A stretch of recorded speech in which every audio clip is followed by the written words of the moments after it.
Good afternoon, everybody. I want to thank you for being here, and I have Dr. Alex Beu with me from the Office of Public Health. He will be making a presentation shortly, and certainly over the past several days, we have been combing through the data, as we routinely do, in order to determine where we are and where we go from here. As you all know, the current proclamation is set to expire. There is a bit of good news. The data shows that over the past several days, we are beginning to move in the right direction. That gives me hope and encouragement, and it should to everyone.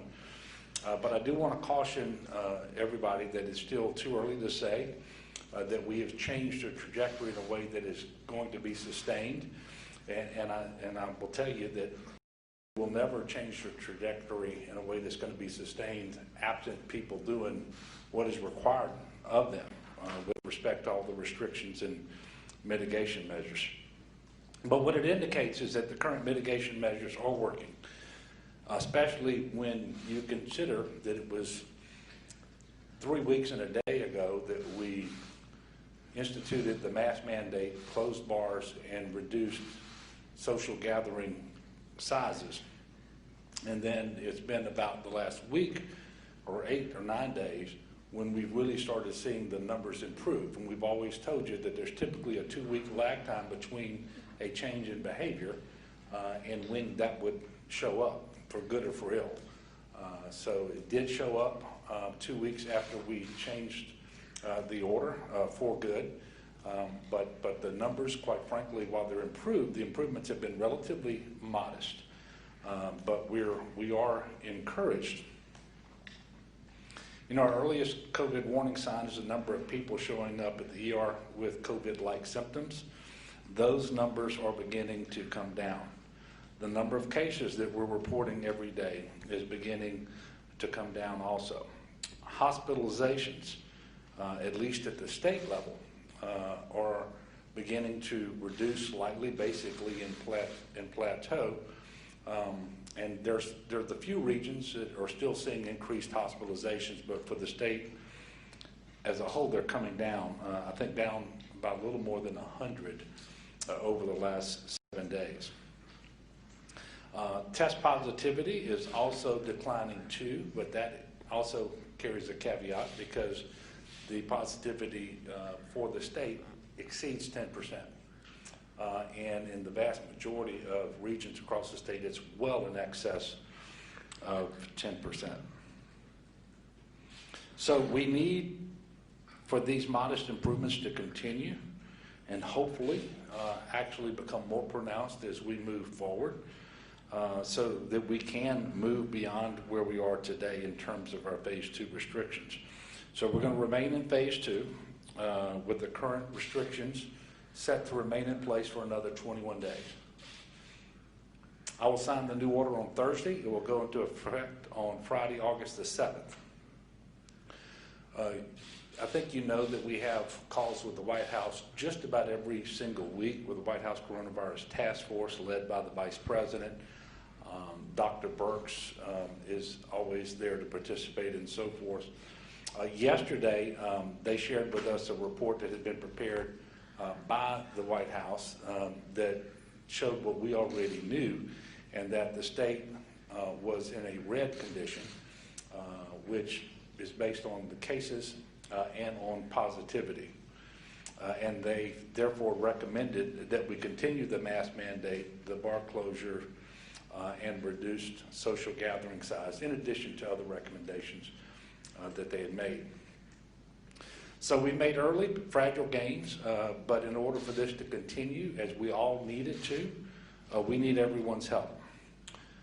We see early signs that the mask mandate is working by our own data, and we know from recent studies and experiences in other states and countries that mask wearing, distancing, and bar closures absolutely work. We can see it for ourselves, and I think this is going to be more apparent to you in just a moment when you hear from Dr. Beu.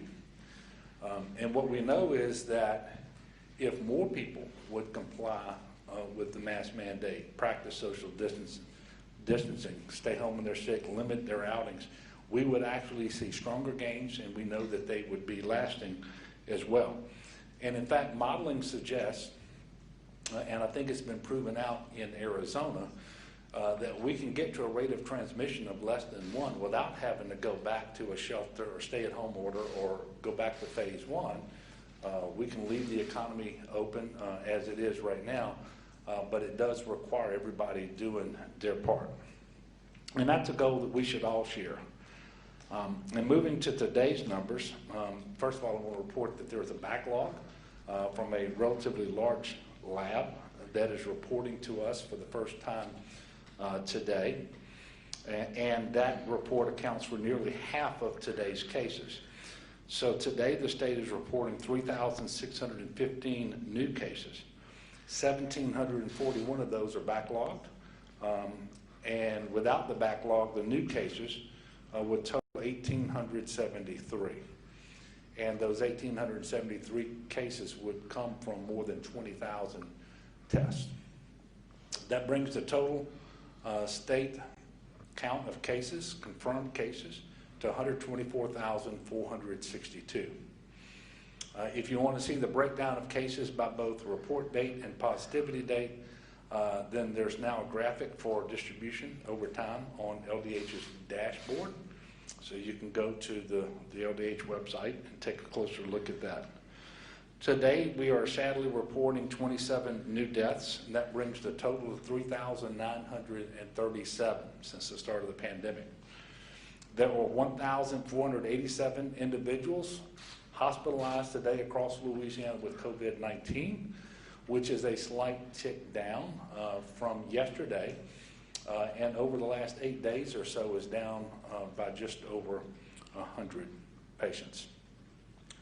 We are showing 240 of these patients are on ventilators. We obviously are taking a closer look at that because there's been an increase in the percentage of patients on ventilators, and we're going to be looking more deeply into that and seeing what we can do about that particular situation, if anything. Now, if we do the rough back of the envelope calculation, just based on confirmed positive cases out there from tests, right now there are about 50,000 Louisianans with COVID-19 across the entire state, in every parish, in every community. And we know that each of our 64 parishes has a high COVID incidence rate based on the CDC definition of more than 100 cases per 100,000 population over the last 2 weeks. We do have a few charts that we're going to show you that we've been looking at, and I want to invite Dr. Bu to come to the podium now to go through and explain them. If you've got questions for Dr. Bu, I would ask you to ask them of him while he's here, and then upon the conclusion of his remarks and questions, I will come back. Thank you.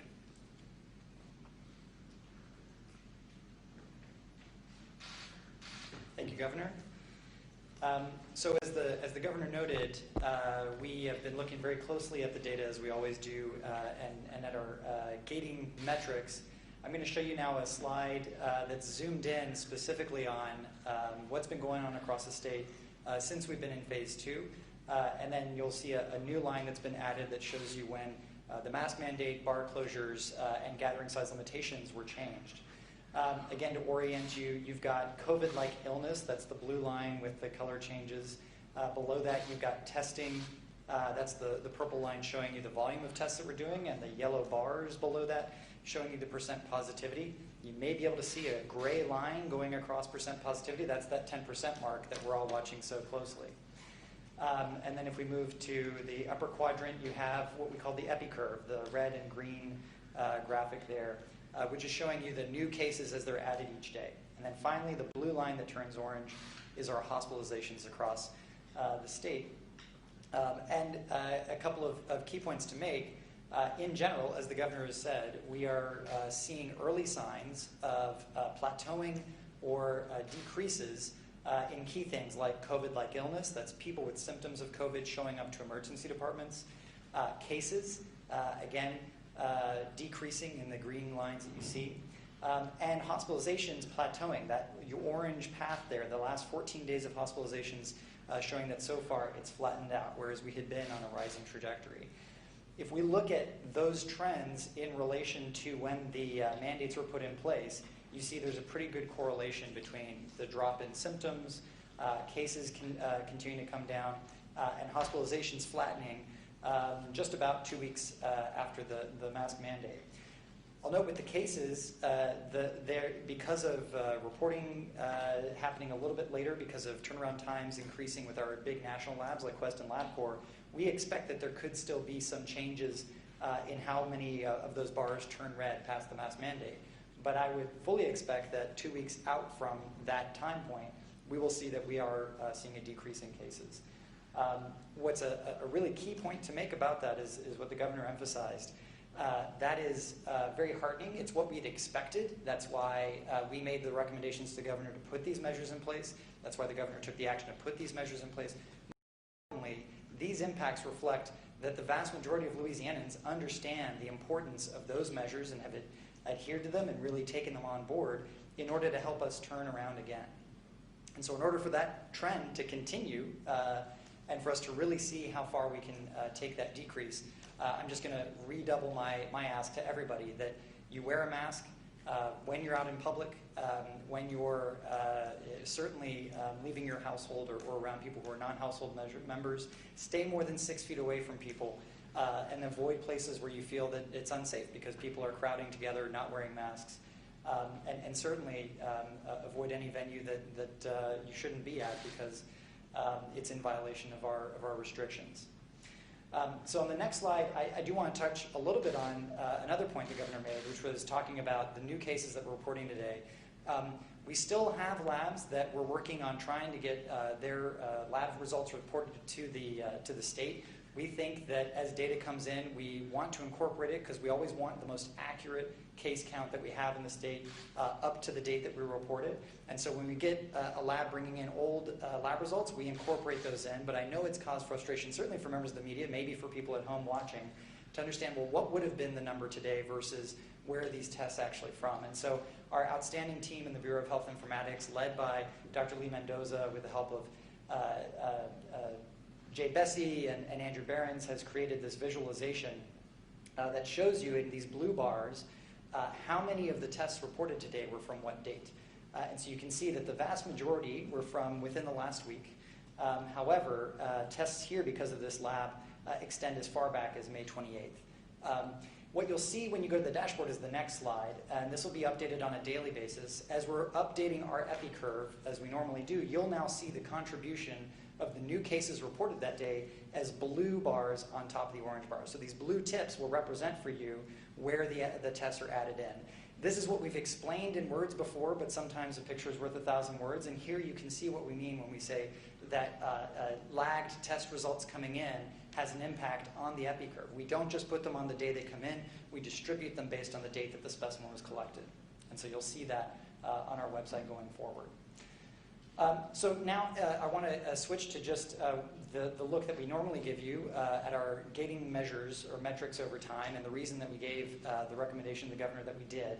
The last time that we looked at metrics in a table form like this was back on June 22nd, and at the time we were already seeing indications of concerning trends across the state with increases in symptoms of COVID, increasing cases almost everywhere, and that was already having an impact on hospitalization numbers rising in a variety of regions. Now if we move to what we saw in the most recent trends, and again, this is looking over the last 14 days, and this is looking at absolute changes across those times. So are we seeing a decrease across those 14 days? I say that because we've also noted a caveat at the bottom where there could be a more recent uptick, a more recent increase, but the overall trend is still decreasing. So we do want to note that that's a trend that can undulate, as you'll see in the images that we distribute after this press conference, but that by and large, when we say decreasing, we mean decreasing over 14 days, increasing is increasing over 14 days, and plateau is flat over that time period, even if it was sort of up and down. If we look at symptoms, you see that by and large now we have decreasing symptoms statewide. Some regions where that's just starting to hit a plateau, and we hope that that plateau turns decreasing. And still some concerns in central Louisiana where we're seeing increasing symptoms despite the rest of the state really showing decreases. Again, would encourage everyone to wear masks, but certainly if you're in central Louisiana, would really take that on board. You can have a role in changing that red to green. Cases are decreasing, and you'll see that in the materials that we distribute after this. Again, part of that may reflect that we're having test results coming in later, so the daily new cases may be lower until we know actually how many results were from that day. But in general, I would say the trend does seem to hold across the state that we're starting to see cases decrease, what we would want and expect to see with the measures the governor's put in place. Importantly, hospitalizations are also showing decreases in many regions, especially critical regions like Region 4 and 5, where we've been concerned for some time about exceeding capacity. And in fact, hearing from physicians and leaders, healthcare leaders from those regions, we are hearing that they are starting to feel like there's not quite as much pressure. By no means are we out of the woods. They are still dealing with hospital capacity crunches, but we're not in the dire straits that we were looking at a few days ago. As a result, though, we're starting to see what we think is patients shifting to Region 2 and Region 1, large healthcare infrastructure, regional referral centers that are taking patients from these other regions. So decompressing the smaller rural regions that may be meeting their capacity. So we're seeing these regions have some increasing or plateauing hospitalization numbers. Again, if we keep driving cases down through the good work that you've already done, we should expect that over time this hospitalization column will all be green. We are still seeing increases in Region 8 and Region 9, as well as in Region 6, where we're seeing the symptoms and the cases continuing to rise too. So there's still more work that needs to be done.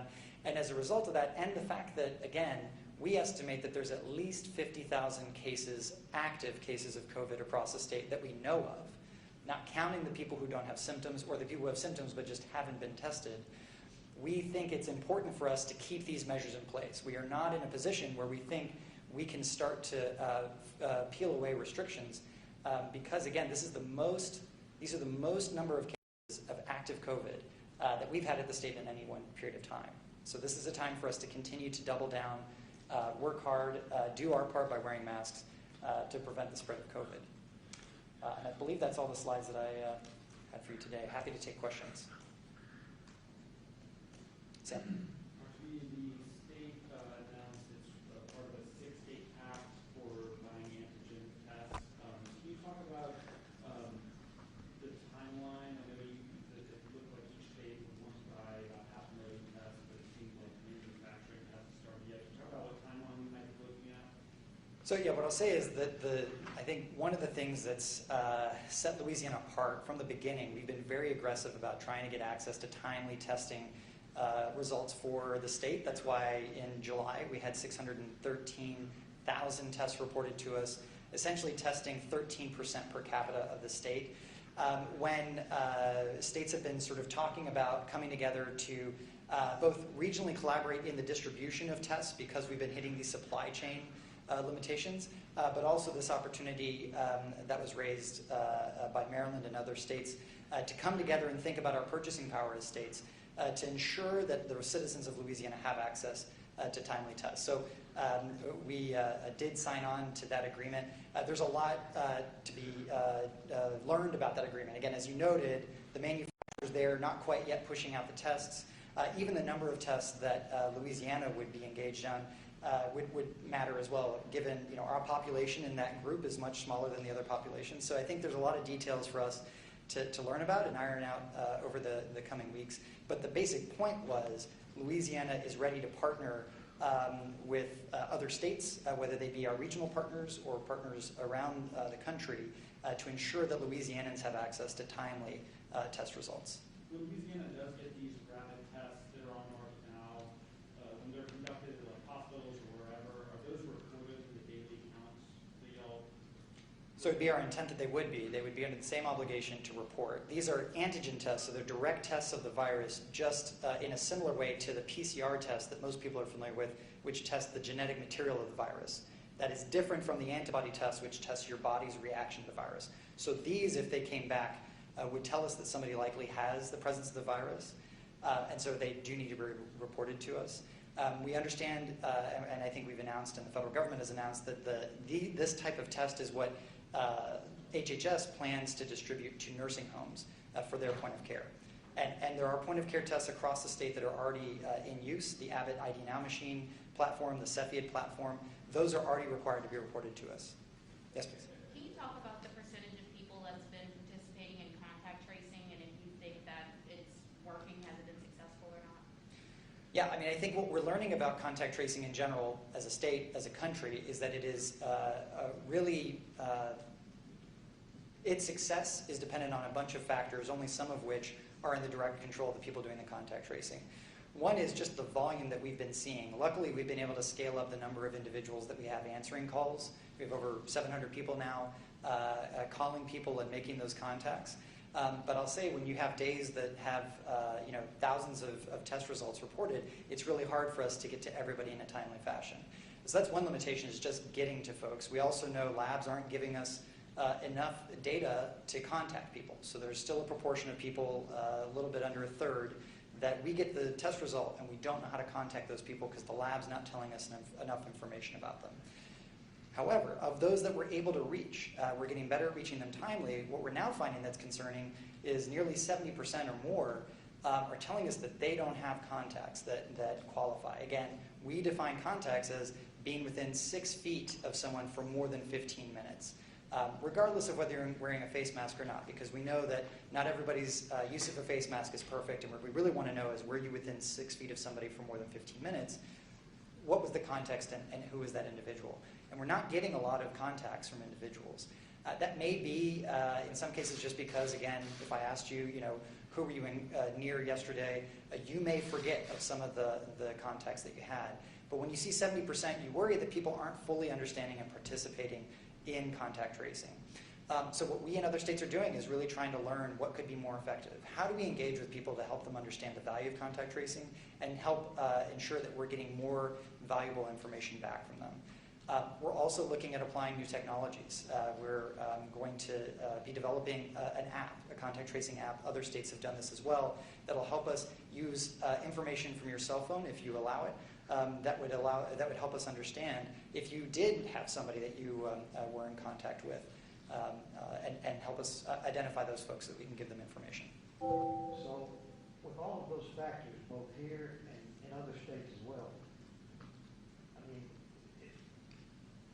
it seems like contact tracing, the effort here and elsewhere, like you said, maybe through no fault of anyone, is a failure. Why continue? Why waste these resources? It's not wasting. Yep. If it's not working, why do we continue these? We got 700 people, we got all this money, why continue? So I wouldn't grant that it's not working. I would want it to be more effective. We do know, for instance, part of the way that we were able to identify that bars were a problem in the state and take actions that have likely saved people from infections and saved lives is from information received through contact tracing.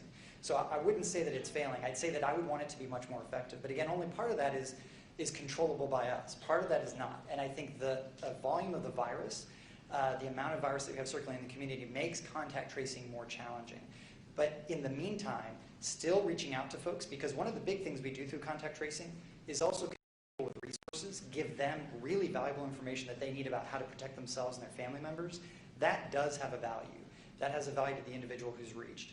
I think it's important for us to continue getting that information out there, making sure that people hear as many ways as possible. If you're a case, how to isolate, and if you're a contact, how to quarantine. We still hear people thinking they can test out of quarantine. The only way we can challenge that is by continuing to get good, useful information out to folks. People need masks, cleaning supplies, access to resources to be successfully staying in their homes. That's what we're doing through contact tracing. That's going to continue to build the skill set of those folks doing the contact tracing. And when we see cases come down to a more reasonable level where potentially intervening through contact tracing becomes even more impactful, my hope is that all this other work that we've been doing in the interim has a real value in making the system as effective as possible.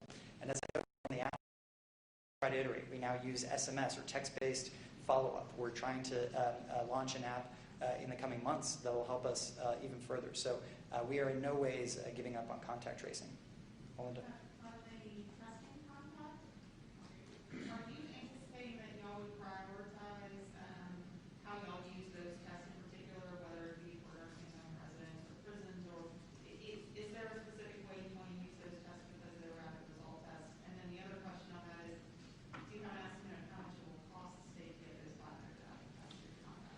So again, I would just stress that this was a relatively recent compact, and there's a lot of details. In fact, even just talking with the manufacturers that need to begin. So a lot of those answers we just don't have right now. To your first use those, it would be as if with any other test that we have, where we look at our testing priorities on the ground, which shift day to day. Where are there hotspots? Where is it appropriate to have point-of-care tests? Importantly, these particular point-of-care tests are appropriate for folks with a certain level of risk of COVID, but may not be appropriate for that person where we have a really critical need to answer the question because of their test dynamics. And what I guess I'm saying is that they may not be as sensitive in identifying COVID as some of our PCR tests. But what they do benefit is that they're much cheaper, they're much easier to deploy, and they give a much faster answer. So that may be appropriate for community tests, but maybe not hospital tests.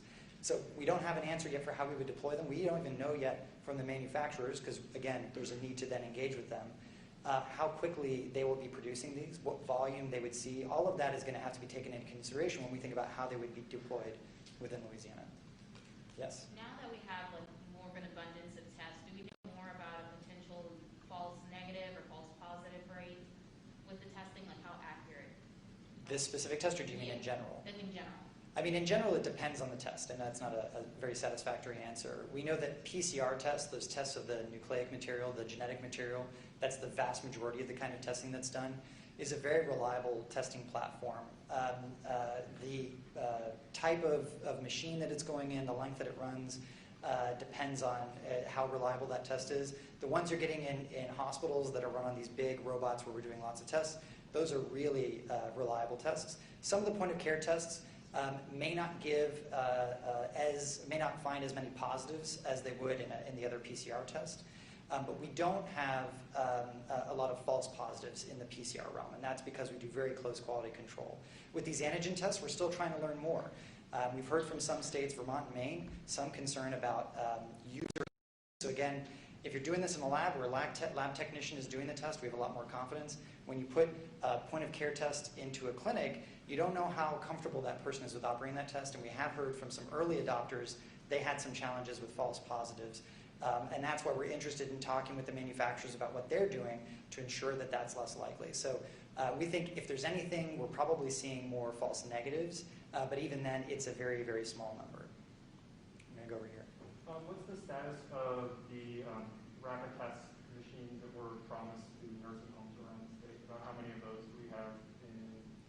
So to my knowledge, we haven't had any deployed in the state yet, but again, that's to my knowledge. These are going to be deployed directly to the nursing homes, so often they would be the ones who know before us.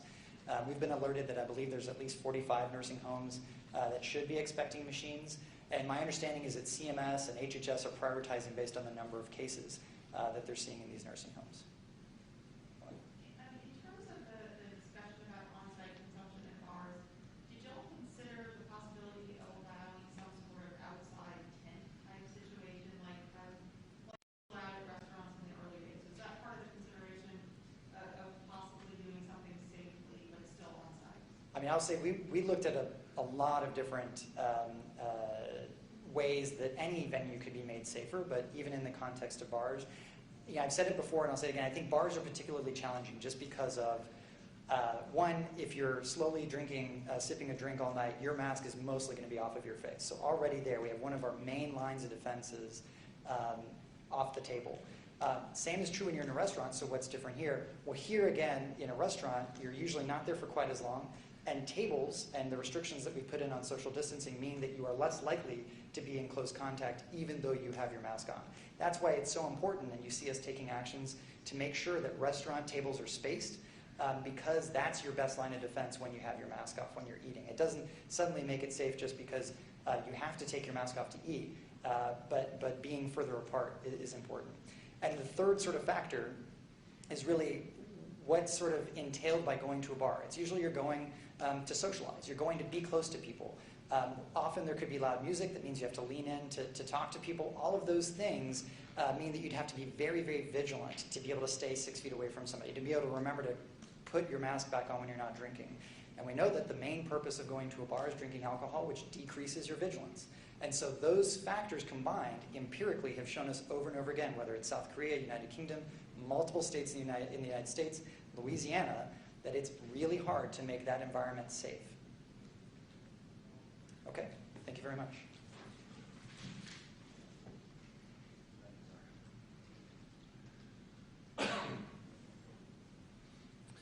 Thank you, Alex. The way we can get through this, and the best way that individuals out there can help, is to follow the mitigation measures that we have in place.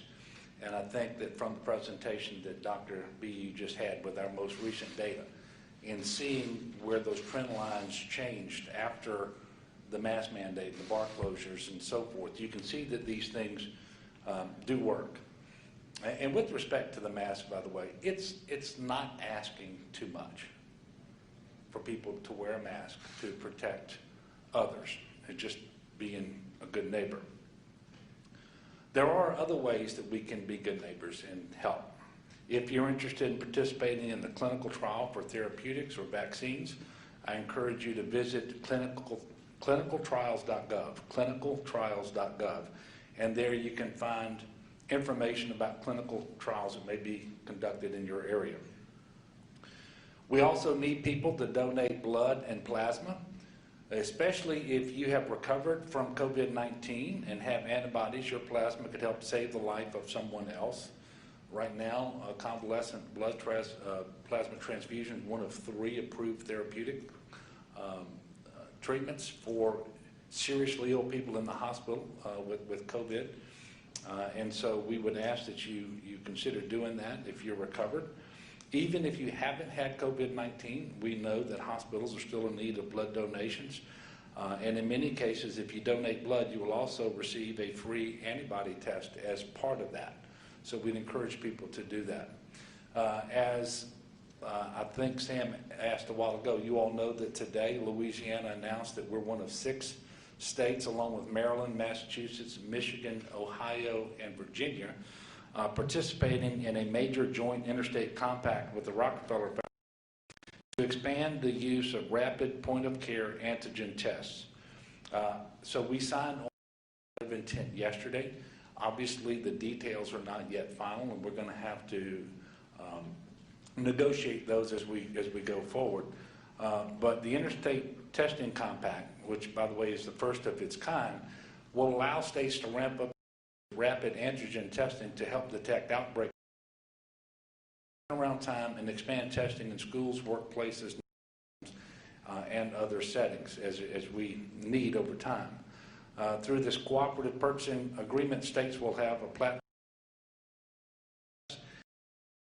supplies in a sustainable, cost-effective, and by banding together, these will achieve the purchasing power necessary to reliably and predictably participate in the market. That's and cost effective. We will signal to the private manufacturers that there is a significant demand, that they can then scale up their production of these tests, knowing that they will have a market for them. Now, exactly how we will deploy these tests, we don't know yet, but I can tell you Dr. B was right. On the initial list, we have 45 point-of-care tests that are going to be going to 45 different nursing homes in Louisiana. I don't believe any have received them as of yet, but over time, the plan is for every nursing home to get one of these tests, and I don't know what that time horizon looks like. So when these tests that are available through this compact are available to us, we will look at the landscape as it is at that time and then decide how we need to employ these particular. Quite frankly, it's going to be difficult to sustain the shortages of but we're going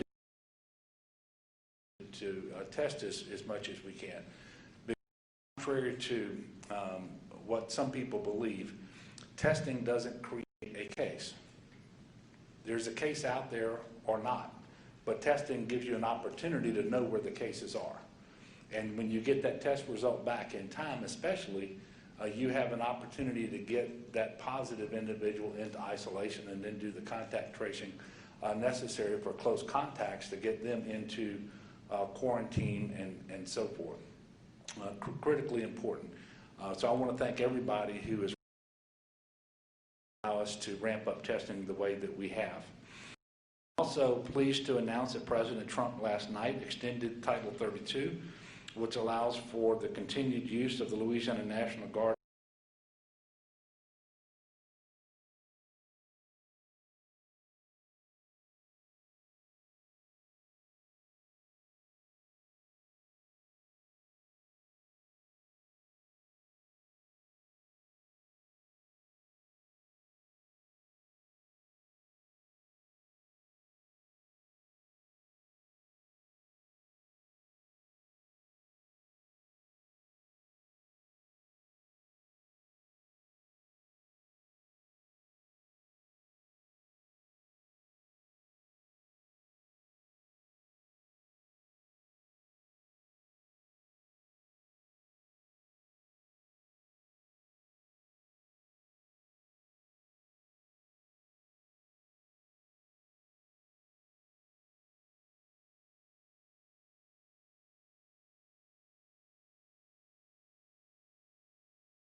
White House Coronavirus Task Force, especially Dr. Birx. We're encouraging people to limit their movement outside their homes by cutting down on the number of trips that they make, whether it's to the grocery store, to the bank, or whatever. I mean, do those things that you need to do, but do them less often, and don't take more people with you than absolutely need to go. And if we will do this, without really inconveniencing people, we can just produce a much safer environment for people to cut down on the number of transmissions of the virus.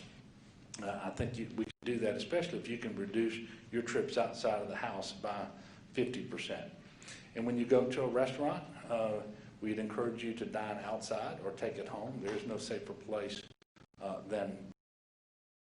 So we're starting to see some progress. We need to stay the course, and at this time I will take some questions. Sam. Governor, Firehouse Barbecue in the Springs, the state revoked its food permit violating your coronavirus orders. It's still operating. I'm wondering, why aren't you enforcing that further, and do you have plans to enforce that further to close this business down and take some other action? And also, could you comment on how confident you are in your hearings coming up over the next week or so? Yeah. First of all, I will tell you that the particular restaurant that you mentioned, in any restaurant or other retail establishment that is operating in a similar fashion, is being extremely reckless and irresponsible. There is no doubt they are contributing to the spread of the virus in a way that is just unacceptable. And action has been taken. I can tell you, we first tried to talk to the proprietor there and gain compliance. That wasn't. And then the permit was taken from that particular restaurant. And I will tell you there will be additional actions going forward, and we're taking a look at those now. I would encourage all business owners to really understand that all of the work that was done by the legislature to provide immunity and reduce civil liability for private sector establishments, restaurants, other retail businesses, is not available if you don't follow CDC guidelines. And so it's self-defeating for the businesses who want to enjoy that immunity to engage in their business in a reckless manner. Such as being done at the restaurant that you mentioned. In addition to being reckless, it's unlawful. So we do encourage everybody out there to follow these mitigation measures that have been mandated in a way that the authority that I have under the Constitution. and warranted, and in fact, just absolutely necessary because of the situation that we have in Louisiana with